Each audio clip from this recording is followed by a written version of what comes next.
that has stood out to me as somebody who's been in business 33 years. I come across a lot of people who I work with over those years, right? Hundreds of people, and there are a handful who make an impression here looking back 20 years later. Nick is one of those guys. He stood out then, he still stands out to me today. Um, and what impressed me most about working alongside of him so long ago, and he was just out of college at the time, just his grit, his positivity, unshakable drive. He's the type of guy who would show up to work and just always in a good mood, never complained, never gave anyone a hard time. Oh, he's a Jesse Itzler guy. Look behind your thing. He's also a Jesse Yep. Itzler fan. That's one of Jesse Itzler's products that he sells. But Yep. anyway, today he's the director of sales at a company called Quint Events. They are a global leader in the premium hospitality and travel industry. They partner with huge events like Formula One, NBA, Kentucky Derby, NASCAR, Belmont Stakes. He'll tell us all about what he does because I think it's a really cool little niche industry there. Played college lacrosse at the D3 level in Connecticut and made it. I think you made it all the way to the finals, right? When you were playing your last year.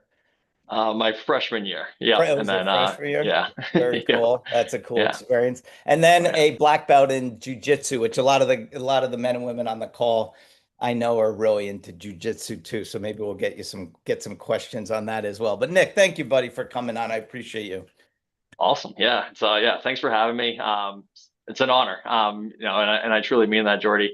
And I'm struggling calling you Jordy, not just Jordan. Yeah, I went by Jordan back then. I changed my name. That was Yep. my So trying to keep up with the times. But yeah, and yeah, so yeah, and seeing the other names, the other people that you guys have talk, when I got the invitation to do this, I was like, all right, so let's See, go. that's like Yeah. it's like this is the reaction, you guys. I try to tell you guys, like the civilians out here, we appreciate you so much. And you get a guy like Nick who has had a lot of success in his personal and professional life, and he jumps at the opportunity to just lend a hand and do something to hopefully motivate some people today and inspire them and give them confidence. So anyway, thank you, man. I appreciate that. So tell everyone a little bit about yourself. You know that when you and I met when you were just finishing up school and we worked together for a little bit and then you went off. You're down in Carolina now. Oh yeah, yep. So I'll even back up a little bit from there. So I actually met you when I was first in school. So I know it's been a while. This was, we're talking 20 years ago. Um, but just to give everybody the background, because this is a story I still share with people, and especially where we're talking about recruiting. I came in when you guys are talking about job fairs, things like that. And as far as just like standing out, I think there's a lot of different ways you can do that. Um, and I mean, those ideas, you guys have probably seen these online. Someone puts their resume as like a candy bar or like a Yeah, to-go bag, like I different love things like those. that. Maybe cheesy, but nonetheless, it Yeah. stands out in a unique way. But anyways, the way that I met Jordy here was I was I was going for my marketing degree at Western Connecticut State. I transferred there after going to school in upstate New York for a year or so. And essentially, I think I was one or maybe two people that showed up to this like marketing meeting. It was a Yeah. American Marketing Association meeting, and it was Jordy with My Sports Dreams, and I think maybe one or two other companies. And Jordy, we started talking a little bit, and you're like, "Well, we're looking for an intern." So I was like, "Okay, let's go. This sounds awesome." And then yeah, that eventually turned into over the years it cultivated to a full time role that was the first 4 or 5 years of my professional career was with my sports Wow. dreams Very under cool. Jordy and team. So what an awesome experience that was. And during that time, I had graduated college. My girlfriend at the time and I were getting ready to move in together, and we're like, hey, let's check out some other parts of the country. We're brand new. Let's go. Whatever, venture out. So we landed in Charlotte, North Carolina. And Jordy and team fortunately gave me permission to work from home way before that was a thing or cool or whatever it Mhm. was. It's super popular now, but in 2009, 2010, at least in my eyes, it just wasn't a Yeah. thing. So it was very cool to have that opportunity. As time went on, I felt like just kind of like maturing and just trying to venture out into the world. looking back on it, it's something where I wonder where my life would have gone if I hadn't left my sports dreams with Yeah. Jordy and team. But nonetheless, I made the decision at the time to try something new, and I thought, hey, let me learn about the state of North Carolina, the area that I'm in. So I landed on selling insurance. It was something where, man, I don't think it's all that great. I don't recommend it. And if you're something that you're going to do, just do a lot of research. It was something I just dove right into. But essentially, North Carolina is a right to work state, working with not very union favorable.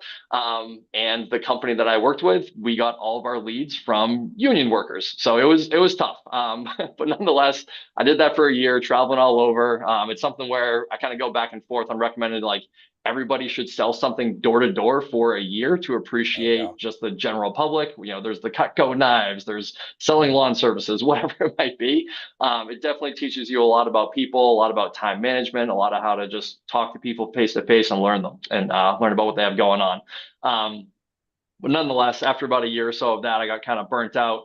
I put I think 95,000 miles on my car driving within a 3 hour radius of Charlotte within about 9 months. So I decided, Wow. hey, this isn't quite for me.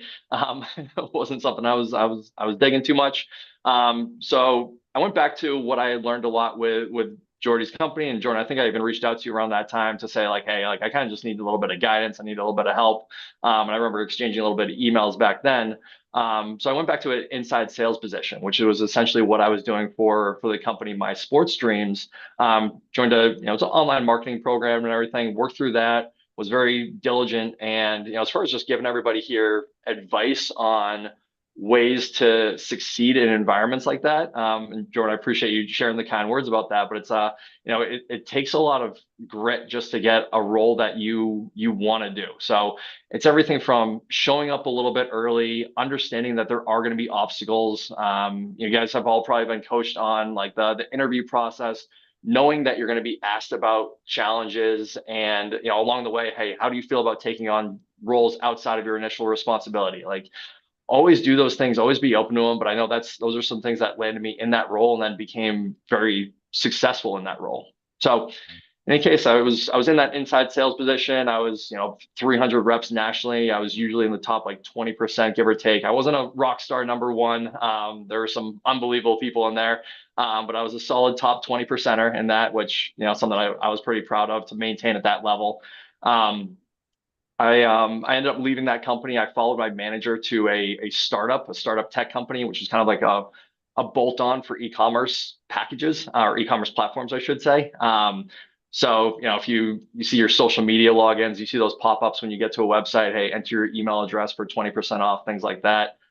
That's what we were selling. And it was a startup. We were in this incubator here in Charlotte with about 50 other companies in a wide open space with just kind of like curtains between each office of sorts. So it was really cool to be in kind of like the tech bro vibes, as I feel like some people like to Yeah. refer it to. Nonetheless, after about a year or so of that, the company decided to completely take a 180 pivot. They let go of the entire sales staff. So it was unfortunate, but it was another one of those just really cool experiences, particularly being in my, I think, late 20s around that time. It was just a cool experience. I was, for me, didn't really take it too hard where, it's that idea of like when you are young, you don't have a family, maybe you have like a significant other, spouse, whatever, you're still renting where you're living. Like, you roll the punches and you want to just gain a lot of experience along the way. And so in any case, that's what I looked at it as. I didn't make a ton of money doing it, but it was a solid experience in many ways. From number one, just working for a company where it's like there were no rules, so to speak, as far as like prospecting or what we could do for the technology or whatever it was. Because if any of you have, I guess the insight into the e-commerce space, there's at least a dozen very common platforms, and then there's a million other custom ones in there. So depending on who we prospected, sometimes it was working with the developers of like, hey, I'm talking to the guy, this is the platform they have, and they're like, are you kidding me? Like, we can't do that, but we'll figure it out. So being in that environment of constantly being around people that are just like, we'll figure it out, as I'm sure, a lot of you guys in here, you've been in those situations. It's what you have to do. Um, So nonetheless, that was a big takeaway for me from that, just being a learning experience. I then joined another digital marketing company, just for as a holding space. Did that for about 9 months or so before landing on logical position. And I like to look at logical position in my professional career as a place where I really started getting serious about my career.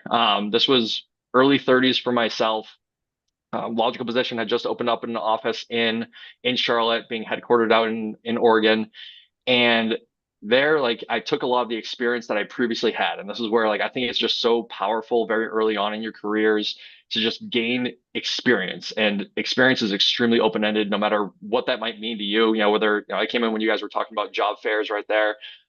Just going to as many job fairs as possible, learning about those companies, doing the research. I mean, those are things that set you up for success by doing that type of research, no matter what role you're going into. I'm very much sales and business development oriented. That's like where I live. So doing research on a client, on a company, anything like that beforehand is extremely powerful. So just simply learning how to do research is extremely powerful. Again, no matter what field that you're in, being able to do that. And then, I mean, that's one thing I think about going back to like high school and college days. Like, do I remember the paper that I wrote that was assigned to me in English class in junior year of high school? No. But I remember the process of having to collect that data, organize it, have the discipline to sit down and do it. And just doing that. I mean, it's that gaining experience all the way through. Um, Nonetheless, coming back to my time at Logical Position, they had just opened an office. With my previous experience elsewhere at other digital marketing companies, I became basically an assistant sales manager very early on. So the office was opened up by just one general manager, one sales manager, and they just rapid fired like 30 people, and it was just a what do you call it? Those roundabout doors, just as a turnstile door of people coming and going as they figured out their process for hiring and they figured out everything that needed to be going on. So, nonetheless, with my experience between my sales experience and just being in the industry, I moved into a kind of an entry level sales position. And then a couple months after that, the general manager was like, "You're a sales manager now." I was like, "I didn't even apply for this. What's going on? Like, what are you talking about?" He was like, "You can't be a sales rep." And that was actually something he was putting this on me because in my interview, I remember telling him I had no interest in being a manager. And that was true. Throughout my entire sales career, I was like, I don't care for management. I like to influence people. I can be like a team lead. I'll help people out. I'll run meetings, whatever. But like, I just want to produce. I just want to sell. I want to, collect those paychecks and everything. But nonetheless, that general manager, I stay in touch with him. And and that's another note I want to pass along to everybody. I mean, you never know when people are going to come back into your life. Given this existing example with Jordy here, how things come around. It was something where he put me in that sales position or sales management position, and my so many parts of my life just skyrocketed from there. And this is where you're going to have multiple parts of your life. At least for me, I've seen that they've correlated. And I say that because within that time of becoming a sales manager, so this was late 2018, November 2018, I got bumped up to that management position. And early 2019, I got the invitation to test for my Brazilian Jiu-Jitsu black belt under Royce Gracie. And I know that, if you guys have been in Jiu-Jitsu, sometimes the rankings, the testing, things like that are informal and kind of just like sometimes it's just done in a class or whatever. The way that Royce Gracie runs things within his network is the test is a test and it is brutal, especially when you don't know what you're walking into. Everything's like closed doors. It's very secretive. You don't kind of know, you really don't know what you're walking into. So I had this hanging over me like all year. And what I found, and because I also competed a good bit in jiu-jitsu as well, but I kind of reflected back on my sales career and my competitions and different things I had going on. And anytime I was prepping for a big tournament or something like that, I also saw my sales numbers start spiking up. It was just that heightened focus of I'm going to do every little thing correct. Like for the competition side, my diet's going to be on point because I'm walking around 15 pounds lighter than I need to be, and I need to be able to drop 5 pounds day of the tournament to make sure I can hit weight.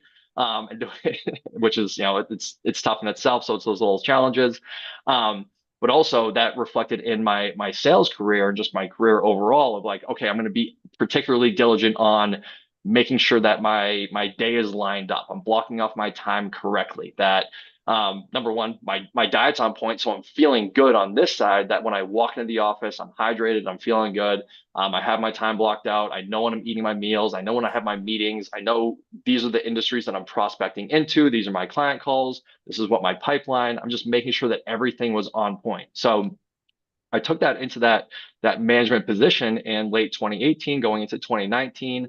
And it was just that thing of where like it's very good to have multiple things going on. We talked about, juggling multiple, balls at the same time. I mean, now I it compounds from there.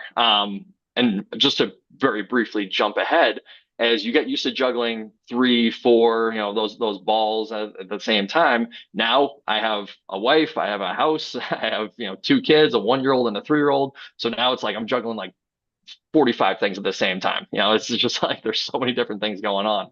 So all that to say, throughout this process, and what also happened in very early 2019 was the now CEO of Quint Events joined our jujitsu gym. So him and I, because he joined Quint as a sales manager, worked his way up to COO, and that's why I say he's now CEO because we had a very similar mentality going into it, which was awesome. So I immediately had this I guess symbiotic relationship where I was teaching him a ton on the mats about jujitsu, the history, the philosophy, and everything, and he was helping me out professionally, just growing, growing, growing. And it's something I continue to joke back with him about was we had him basically I was getting ready for my black belt, like some very serious training. We weren't, it was some closed door training, things like that. And he was someone where like he proactively reached out to me of like, hey, I would love to join, just be a body in there. He's a 200-pound guy, 6 foot, not anything huge, but he's bigger than me.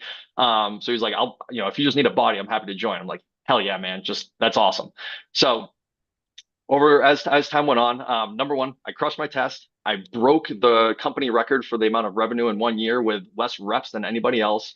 I went on to become the number one sales manager for a couple of years. Not to humble brag or whatever, but that was the success that happened because of that, because everything was elevated. I was just running just straight out for a year and a half. Now we all know what happened in early 2020. Now we took a company that was basically we had to be in the office. We all had desktop computers for whatever reason. I don't know why. But anyways, we all just had desktops. So going, mid 2020 or March 2020, we had to all go remote within basically a week. We wanted to make sure we weren't losing any sales production. One thing that I like to almost like hang my hat on is that my team, my specific team out of 20 other teams in the company, I did not miss quota one single month that entire year. And it was just through just accountability of them, making sure that they're taking care of all those little things and, just getting all those things done. It was taking care of my people along the way, because that's obviously very important, making sure everyone's headspace around you is in the right space. And I guess I lean into like taking care of your body and your mind, your spirit, all in the same way as well. So I mean, checking up on my reps, I like to tell people treat yourself like a house plant. You need water, you need good food, and you need sunlight. Get outside a little bit. Especially around like 2020. It's like, hey, just go work on your porch. Make 20 calls as you're sitting out on your porch. I don't care if you're in an apartment, whatever it is. Just get outside a little bit. Yeah. Seems cheesy, but man, for my team, it worked. Fast forward a little bit, we get into early 2022. I was on paternity leave with after my first guy was born. I have a boy and a girl, so my first was born.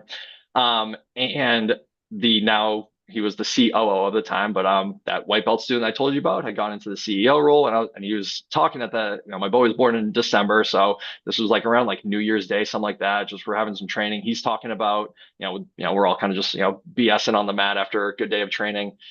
And he's talking about the money that people were making here as sales reps. So I was like, I know you've been picking up, you've been inching along the whole way, and I know you just dropped the bomb on me, in a sneaky way. So, anyways, I text him afterwards, and I'm just like, hey man, can I buy you a cup of coffee tomorrow, and can we just can we talk about this? I might be in the area for a change.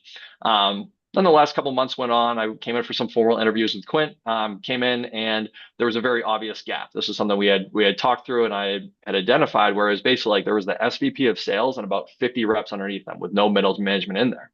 So particularly, I was like, hey, like let me come in. Let me just do what I do. Let's hire some new people as well. Let's start what's known as an SDR program, an entry level sales position, where we have these reps that are setting appointments for people, calling back through old stale leads, all these things that just simply weren't being done because there was Yeah. no management in there. Um, so kind of kicked that off. About 6 months in, I brought over one of my former assistant sales managers from Logical Position, and then I got a little, bump in now a director role and, just managing the global sales team here. And we are just absolutely crushing it. That is Um, awesome. yeah, walked the entire team. And I guess they kind of, as far as like going back to one of my earlier points about just raising your hand to do those extra things. Yeah. Um, some Right. opportunities, pop up from time to time. Like we got acquired by Liberty Media, so technically now we're owned by a public company. So putting my hand up to say, okay, like I can handle this, I can be a representative of the sales team through like the whole audit process, the whole onboarding of that, having no idea what I'm walking into. It's gone now, but man, that was a tougher thing. Um, and just finding little areas of improvement along the way. Hey, how can we refine how we're paying our people? How can we handle, we call them unassisted online buyers, because I mean, people can go onto one of our websites and just buy $15,000 packages without talking to anybody. So it's making sure that process is buttoned up. So we're in a whole what we're calling operation expenses focus right now. So it's kind of like whittling away the things that make sense to save money on, while focusing on what the things that are making money and just grinding in through there. So I know I just Tell fire hosed a everyone what you ton. do at Quint. Tell them about that. This is awesome hearing your story, all this stuff, but Yeah. So I mean the day to day is kind of all over the place. So what we do at Quint is basically we have 15 white labeled websites. Kind of the big notable ones are f1experiences.com, nbaexperiences.com, derbyexperiences.com, motogpexperiences.com, or motogp.com. That one's a tricky one. But nonetheless, what we do as a company is we do these official partnerships. So I'll use the F1 one as an example. It's one that's picking up a ton of momentum. Drive to Survive's on Netflix. There's more and more US races. Just a ton going on with it. Liberty Media also owns Formula One. So that was something that we had as a partnership back in 2017, way before I joined. And then once we got acquired by Liberty Media, January 2024, now we're literally under the same umbrella. So it's boosted the amount of inventory, different things that we get in a big way as far as our accessibility of things. So what we do, essentially, anyone can go out and buy a ticket to any of these events. But what we do as a company is we're stacking, I think, like four categories, the way that I like to explain it to people, on top of that. So number one, experiences.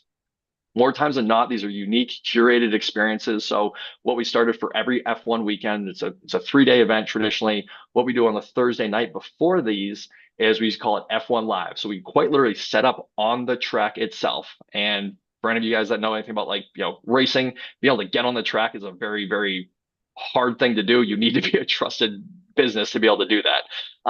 Getting regulated through the FIA and just everything that goes into it. So nonetheless, we do that. We rent out some luxury, I guess, flatbed trucks, if you will.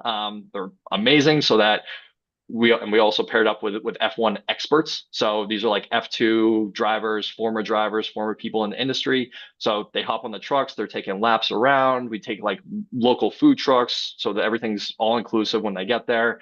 So there's food trucks, drinks, different things like that.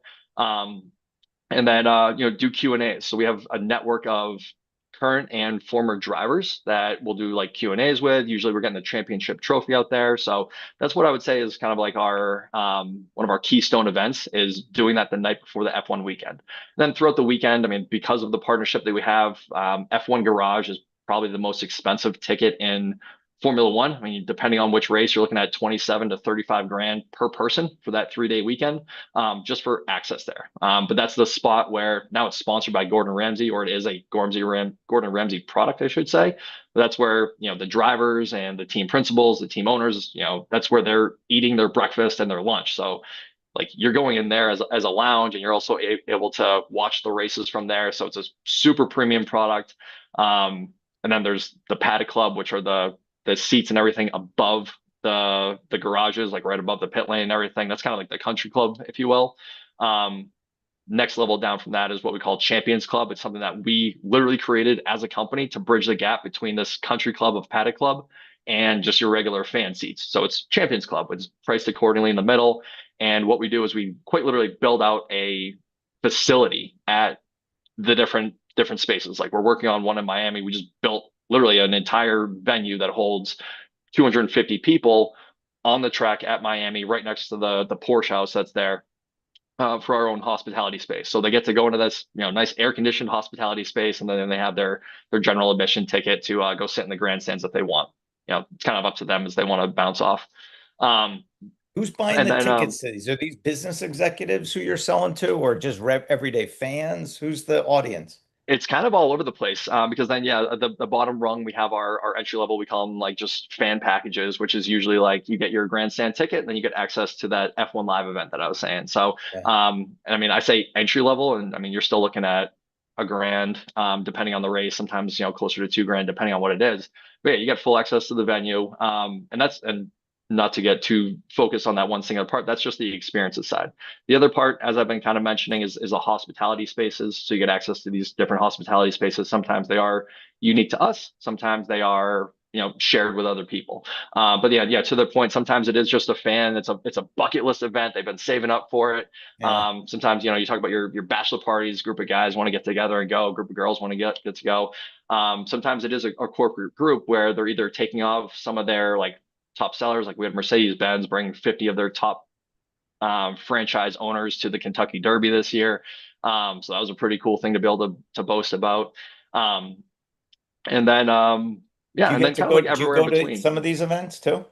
Yeah, so that's kind of one cool perk of the job is being able to travel. I've pulled back a little bit, having the young family and everything, but next year I'm gonna put my name in to be able to go quite a bit, go to some different races. But yeah, I've gone to a couple F1, went to the Derby, went to NBA All Star when it was held out in Salt Lake City. So yeah, you got to be hands on That to is be able to go and awesome. do that. I'll tell you what So I love about this. It's like because we're big fans of people going down the sales or revenue generating path because I just think it's a great experience and opens up a lot of opportunities. But here you combined it with something super cool. I know you're a big sports guy, and to be able to be around that environment, that's awesome, man. Absolutely awesome. absolutely, absolutely.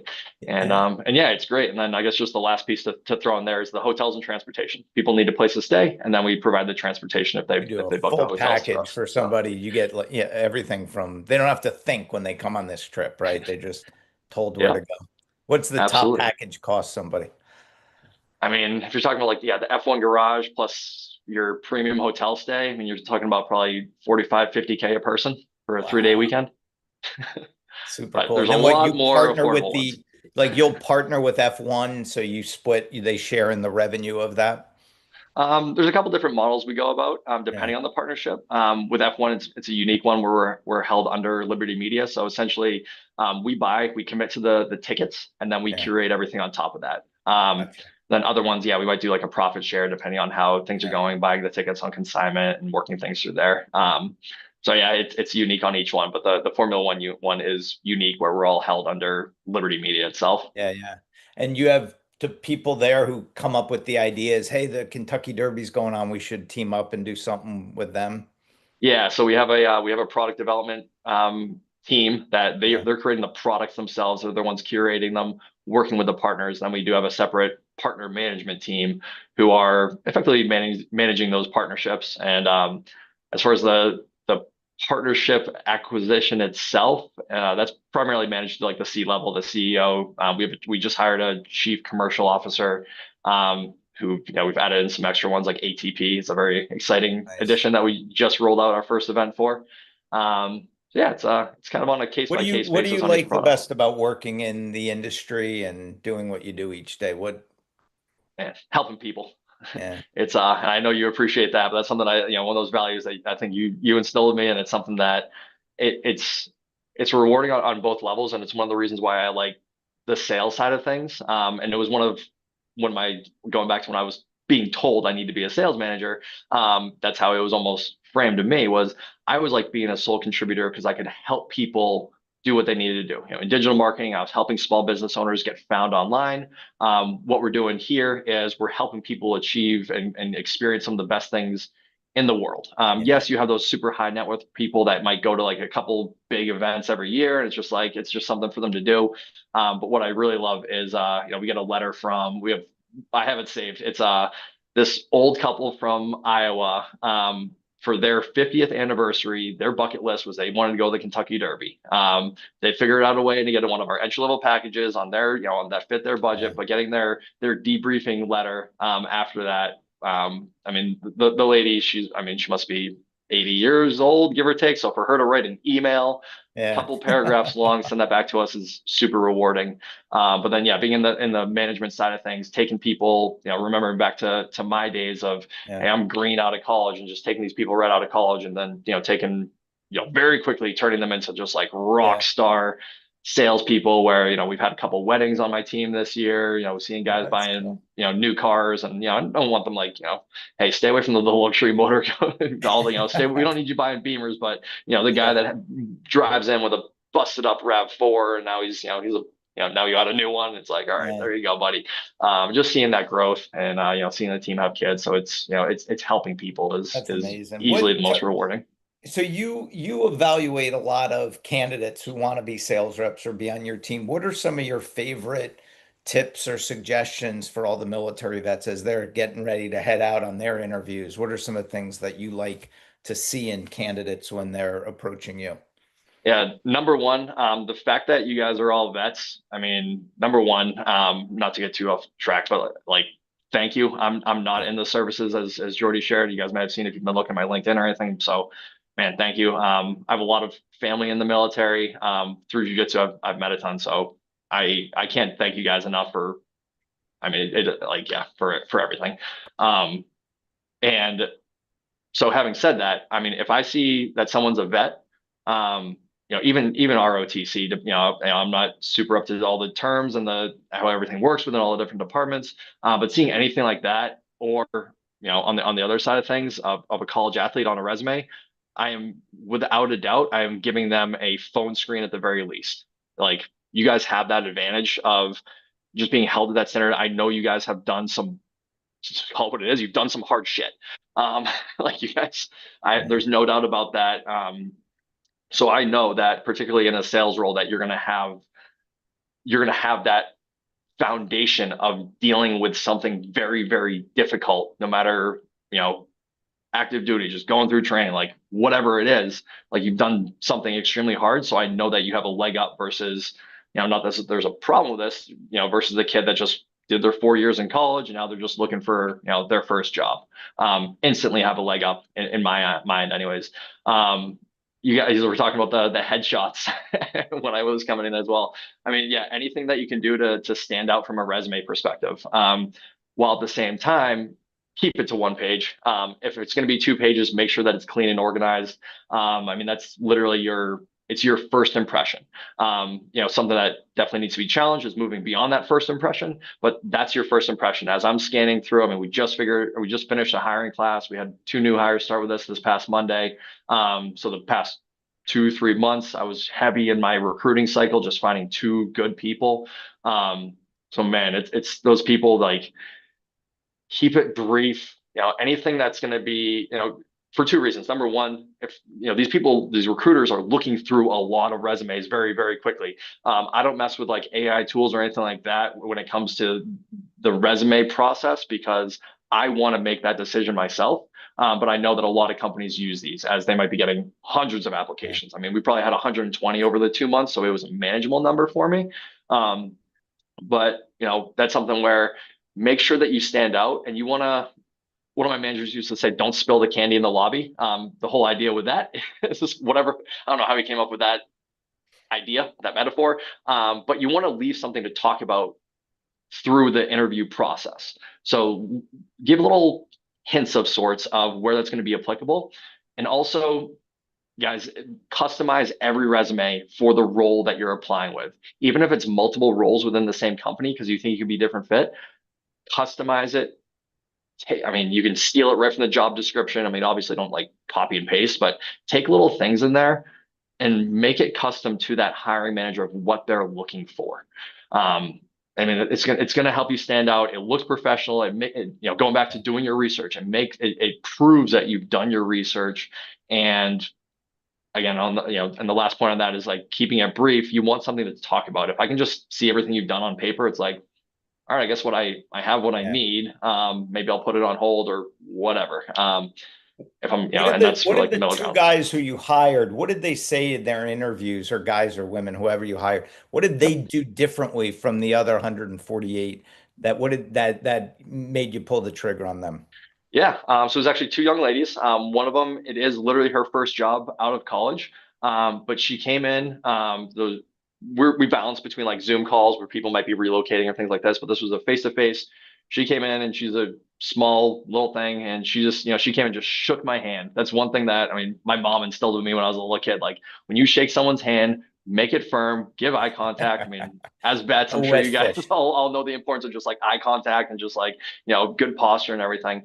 I mean, that right off the bat was really, really great. And I mean, just throughout the process, she just held herself in a very mature way. She brought in paper copies of her resumes. I can't tell you guys how many times I've had somebody come into the office and they empty-handed. It's like, what are you doing? So come in with paper copies of your resume, even if you know that the hiring manager, or the person that's interviewing you, or you assume you or is going to have that. Bring it in yourself. Ask in advance. Hey, how many people are going to be part of this process? Bring one for each person. Bring a spare, and then bring one for yourself. So have that in front of you and something to write with, even if it's the back of the resume that you brought for yourself. Have that, and bring your own pen, um, and do that. So this girl came in and did all of those things, and she was very confident in the way that she was speaking through everything. We asked her about some like standard interview questions. What's something you're proud of? What's something that you've had to overcome? How did you approach it? And she did very well on that. So coming out of that interview, it was like, okay, you very well Did she have spoken. prior sales experience or no? Nope. Nope. She was Still, green out of college. She had some right. Because experience a with lot of just the like, folks here are making pivots. They're trying something new, and I want them to know they can have confidence because, like what you oh, said, their 100%. foundation. Yeah. Yeah. And yeah, make pivots. It's an important Yeah. thing. I mean, guys, I would say like I did pivot. I went from digital marketing, very transactional sales for a long time to now event sales where my reps don't prospect. They don't do anything other than handle inbound leads. We have a phenomenal marketing team with high demand products. So 99% of what we do is inbound. So yeah, guys, I can tell you at 38 years old, I made a hard pivot into what I was doing, getting away from like, all right, a sales process of scripts and rebuttals and, starting through Yeah. technology and like managing a very tight pipeline based off like cold calling and everything to, hey, and I know you guys might say, oh, Relationships. sales is sales, but it was a hard pivot to, hey, this is inbound. Let's talk about question-based selling, completely different process Yeah, of yeah, working through yeah. things. Let me ask you But then, something. How oh, go of ahead. those 140 applicants, did any of them bring up jujitsu? Not many. That's a And very good point. would that have impressed you if somebody came into the interview and said, "Oh my gosh, I saw your black belt, man. My uncle does that." Would that have Oh, caught your 100%. attention? Yeah, Yeah, yeah. I mean, there's no doubt about that. That personal connection, again, going back to like doing your research, being prepared going into things, and just working through that is yeah. and actually, so this may go hand in hand with I relate this to sales. I just got the question. I saw that pop up in the chat. What's my favorite submission? It's the one that works. It's the one that gets That's the good. job done. And yes, I'd be happy to roll for the job. I don't know if it's going to work out too well, but I love it. But no, That's good, Chip. and the reason I wanted to isolate that was, that idea like you can't put things in a box. Whether it's like that interview process, whether it's like closing down that sale, working through whatever project it might be, you got to go with the flow of things. Like things like you might have things set up in your head. Mike Tyson's that famous quote: "Everyone's got a plan until they get punched in the mouth." Like things are going to happen. You got to be able to Yeah, roll through the ups and downs, the ebbs and flows of things. So yeah, going through that hiring process, like you're going to get a question that might seem completely out of the blue, but don't panic. yeah, Take a deep breath. Maybe even ask them. That's one of my favorite things to buy myself a little time is, hey, can you just say that again for me, please? I want to make sure I'm answering you correctly. Yeah, And it's it's not good. that I didn't hear them, and it's whether it doesn't matter if it's face to face, over the phone, Zoom call, whatever it is, but like, hey, can you just kind of ask that again? Can just clarify what you mean? So you It can gather gives your you a little bit of, thoughts. it gives you a chance to, Yeah. yeah, think back, collect your thoughts. Yeah. Um, but yeah, to your question, like, no, I can't think of one person now that I'm going back, like kind of go to my Rolodex of what happened Yeah. there. I don't think one person really brought it up. I know, but that like I'm trying to instill in them like just be a little different, be unique, do that like to your point of the research. Like it would have taken Yep, somebody 10 seconds to go to your LinkedIn page, say, "Holy crap, this guy's a black belt in jujitsu. Let me use that as a conversation starter or something." And now all of a sudden your eyes perk up when you see him, you know. Do you have absolutely. 15 more minutes to hang on? If anyone wants to jump for lunch, I know we're a little over, but do you have a few more minutes to stay with us? I do, Okay, yeah. let's go Yeah, I another guess 15 for those who want to stay. Hang on, please. If you want to go grab lunch, that's fine too. Come back at 2. And I'm going to go to Ryan with a question. So, and I'll be right back. Go ahead, Ryan. cool. Yeah, fire away. Hey Nick, greatly appreciate you coming and speaking with us, and definitely a lot of insight.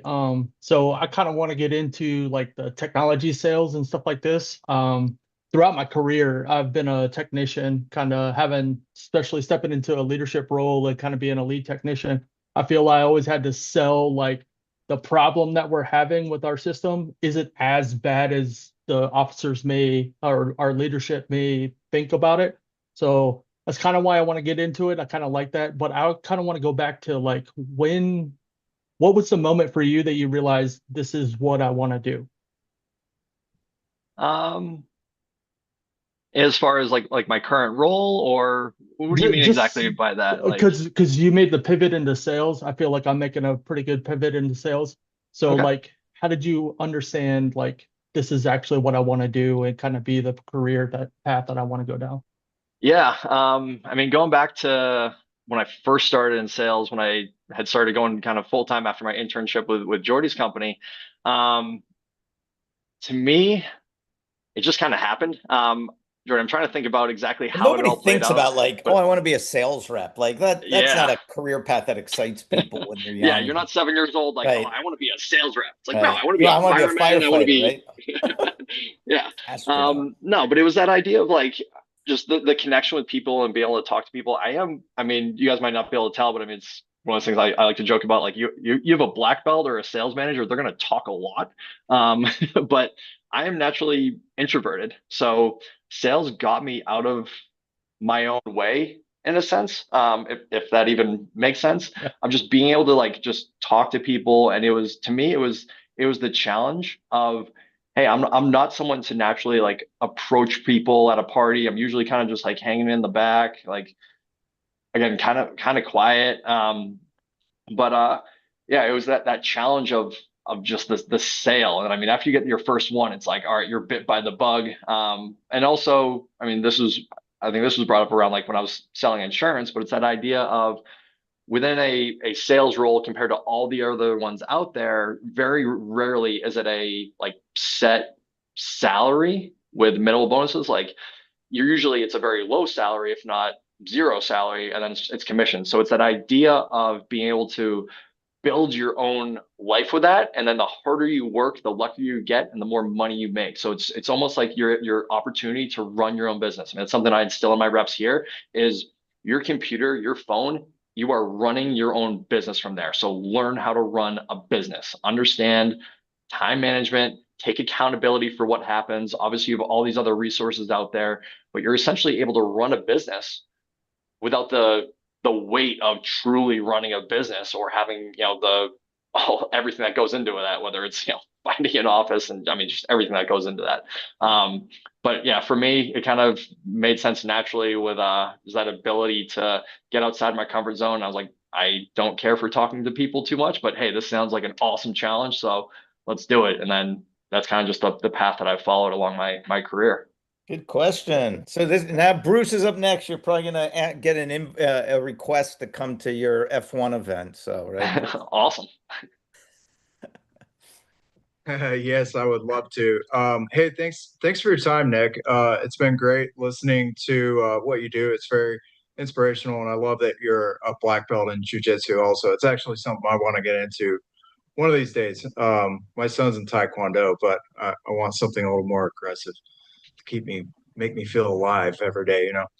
Um, anyways, so I'm kind of just looking around your LinkedIn profile and a little bit more in depth of what this company does, and yeah, I'm intrigued by F1 stuff, like Jordy said, because I do a YouTube channel for automotive content where I post weekly and feature very unique vehicles that I find within my network, and kind of pretty much interview the owners and take the viewers along for a ride with that.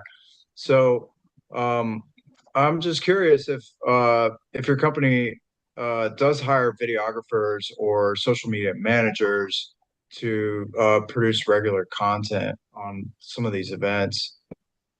Yeah, we do. I know that we have, at least in the last 18 months, give or take. Yeah, really the acquisition gave us a bigger budget to do different things like that. So yeah, we have a videographer, we have a professional photographer at every event, whether it's F1 or not, to make sure that we're bringing in our own content, creating our own off of that, and that yeah, we're getting much more aggressive with like social media and a little bit more into like LinkedIn.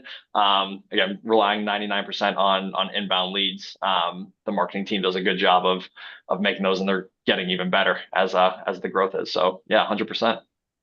That's awesome. Good question. Yeah. So yeah, actually, if you haven't yet, that's I mean, you're already on LinkedIn. Send me a message. Let's connect, and I'll put you in touch with the marketing team and see if we can't work something out for you. awesome. What Awesome. Thank you so much. Thanks, Larry. Nick, can you talk a little bit about, because I know jujitsu, when we were working together, that I think that's when you first started getting into it, and I remember watching your videos and your tournament stuff that you did. And that was whatever it was 20 years ago.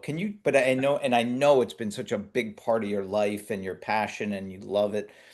Talk about how important that has been for you to have something just outside of work that can, whatever, clear your mind, keep you healthy, keep you fit, just how does it make your life better having that?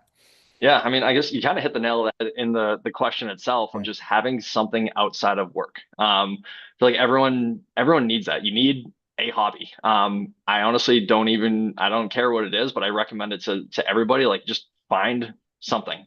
I feel like in this age of the internet, everyone feels like they need to monetize that hobby. Um, don't worry about that. I mean, Yeah. and try not to care what your friends or the people around you think about it, as long as it's somewhat, I guess, like productive and legal. Just, I mean, and I'm saying that like it can be knitting, it can be play solitaire. Obviously, like, you guys know I'm gonna lean more towards anything that's more like physical, but find something. I was thinking about that Not idea, like family, something outside of something for yourself. Yes, exactly. Like, obviously you have to balance that as well. I mean, it's been a challenge for me Yeah. since having kids, where I used to train pretty hard, 3, 4 hours a day, like 6 days a week. I basically considered myself a semi-pro athlete. Going through all that, I mean, getting home and just watching instructionals, watching matches, different things like that. I was just, I was just in that bubble. But since then, yeah, taking a step back and balancing it. My wife's very big into CrossFit, so we found a balance where she gets basically 2 nights a week to go to CrossFit while I take care of the kids. I get one night, and then my Saturday mornings to go to jujitsu. So it's finding a balance around that. And yeah, just find something productive. What I personally really love about jujitsu is that there's so many elements to it, where yes, there's the very clear cut the physical side, but there's also the spiritual side. Like, you got to dig deep within yourself. And that's even just being a white belt, just like having fun. Like, I mean, I'm thinking about, man, last night I had this guy's ex Air Force. He's like 250 pounds. He's 6'4". He's very talented. He's a brown belt, so he knows what he's doing. I'm just getting smashed under him. And I mean, when you're in a situation like that, it's almost meditative, because I'm not thinking about my emails. I'm Yeah. not thinking about my baby girl throwing up, a little bit of Yeah. sick, she's fine, by the way. It's whatever, a little stomach bug. Like, there's nothing else going on, but it's like, it's that spiritual fight. And like, as I'm getting like smashed down by him, I'm just thinking like, all right, I know I can get out of here. So let me go through those steps. And like, it's almost like a Zen moment of like, I know I can pursue through this. Like, yes, I'm extremely tired. I can hardly breathe, but it's that digging deep into your spirit of being able to get out of that. Yeah. Then there's the whole philosophy side, like, our specific network, we have the 753 code, which is kind of like the Bushido code of, just basically being a good person. Really focuses on just like your mind, body, spirit, if you will. And I use that as a guiding light. I know a lot of people are very, it's good to have your religion. I didn't really grow up in a very religious environment, so finding jujitsu, having that code kind of gives me my path of where I can be, where I need to go. If I'm having a tough day, how can I reflect on things? Or if I want to challenge myself, can I pick one thing on there to be better at, whether it is, on the health side, whether it's on the mental side or whatever it might be. Yeah. But it's a way to hold myself to a high standard. But one thing, But one yeah, thing you didn't hit on right now, but you did earlier in the conversation is you met your CEO right now through jujitsu, right? I, That's why it's just so important to be out and about and doing things that you love and not just focus, not just go to work and come home and that's it. Like you got to meet a lot of people because you never know who can be a connector for you to something good in your life and vice versa, who you can help, right? And you know, right off the bat, just having that jujitsu experience in common puts you to the top of the list with this guy. Like he's thinking about you more than he's thinking about some random applicant who is interested in that same job, you know? Yeah, and that's actually something I wanted to share with you guys as far as just like the networking side. Again, being introverted, I don't go to like networking events Yeah. very regularly. I've been fortunate where I haven't had to like proactively really like hunt for a job in a very long time. But and this is actually a piece of advice that I got from one of my high school lacrosse coaches when I was going through that recruiting process of the lacrosse, the way that he framed it was lacrosse will get you into one school better than what your academics will. So Mhm. I look at networking in the exact same way. Like through your network, like, yeah, maybe you won't get the job because of the network, but you'll get your foot into the door into the company that's one step better than you would with just your professional, just your resume, maybe position better. I mean, I went from sales manager to director here. The parts of the role, there's a lot of overlap. Sometimes it is just the nuance of a title, so I don't put a ton of weight into the titles itself. But a lot of companies have that like baseline, like, hey, these are the compensation ladder, if you will. So Yeah. your network can be very powerful in those ways. I mean, don't expect, hey, all of a sudden I'm just getting a job because I know this guy. It's gonna get your foot in the door. Right. And man, going back to Jordan, when you're asking me about the differences in the candidates, the the two girls that I hired sent me thank you emails within an hour of the interview ending. A couple other people did, throughout the process, but that was one thing I very remember. I go back on thinking about like it's send those thank you emails, send those thank you notes. Depending on the role itself, if it's a multi-interview process, make sure that you're sending thank yous to each person in that process. I know that handwritten letters have really gone away, but man, do it. Send out some Yeah. send those out when it makes sense. Right. Like what if somebody wrote a thank you note to you after the interview and said, you know, hey, just like you pinned Jim Jones in the tournament last week, I'm going to do that with your sit, right? How could you not pay attention to that? Yeah, if nothing else, it's going to make you stand out. And yeah, So and yeah, easy to it could be do. and have fun. I guess that's a good point too. Like have fun with it. Yeah. Don't take things too seriously. Make little jokes like that. Yes. Be cheesy because yeah, those little things are going to help you stand out. You got it, man. Nick, this was awesome, man. I can't thank you enough for doing this. You guys can see why I like him so much, man. And he was just like this when I met him when he was 22 or whatever. And he just got that it factor that I know all of you have in you, and I want to pull it out of you somehow. So that's why I like to bring in guys like Nick who have just great personalities and care deeply and I thank you, man. I know you're a busy guy, so thanks for coming by today. This meant a Yeah, lot thank to you us. so much for having me. This is really cool. And yeah, guys, I mean, if you're actually, you want me to drop like my LinkedIn profile in the chat because I Yeah, was, yeah, put it in the wide open chat to for them. Anyone invitations. wants to connect with him, he's a great guy. I don't know if we have anyone down in Charlotte. It's we usually have a lot of people in North Carolina, so maybe we'll get some to come out to your gym. Yeah, Fight to Win Charlotte is the name of the gym. Fight to Win Charlotte. We're a Horse Gracie affiliate. It's awesome. Fight to win. I love it, buddy. Hey, thank you, Yeah, Nick. Have a good one, man. yeah. Thank you so Congrats on much. everything. Take Yeah, care. good luck, everybody. you. Take care. All right, guys. So why don't we take lunch? We'll come back in 45. We just have one more speaker today, Jerry Pegram from Pepsi, and then our hiring fair. All right. And I'll stay on for a minute or two if anyone has a question they want to ask.